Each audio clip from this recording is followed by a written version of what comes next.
नसल तर बाबा महाकाळ भक्कम आहे प्रत्येकाला सांभाळायला. कारण ज्याची श्रद्धा असेल, जर आपण देवाला मानत असाल तर प्रत्येक देवाकडे कुलदेवताकडे गेले आपण क्षमायाचना केली तर आपले ग्रहमान सरळ होतात फक्त. पण जर उज्जैनला गेले आणि 3 मिनिट जर बाबाकडे बघितलं, कालो के काल महाकाल, 3 मिनिटं एक टक जर तुम्ही बाबाकडे पाहून जर आशीर्वाद घेतला तर तुमचं टोटल जीवन रिसेट होतं. रिसेट याचा अर्थ माहिती ना, मोबाईल रिसेट झाल्यावर सगळं नवीन फंक्शन येतं, बरोबर ना. तसं तुमचं जीवन पूर्ण ग्रहमान बदलले जातात. असे हजारो लाखो लोकांचा अनुभव माझ्याकडे आहे. कारण बाबा महाकाळचा माझ्यावर खूप जीव आहे. मी कमी पडतो बाबा महाकाळला, पण महाकाळचं जेवढं करता येईल, सेवा जेवढी करू तेवढं महाकाळ प्रसन्न होतात. म्हणून जेव्हा योग मिळेल त्या वेळेस महाकाळला जाऊन या.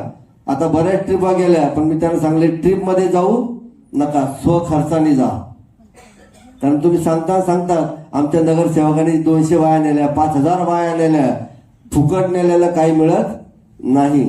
आणि आपल्या घरी संत आले तर त्याला किमान थोडं का होईना काहीतरी दिल्याशिवाय मागं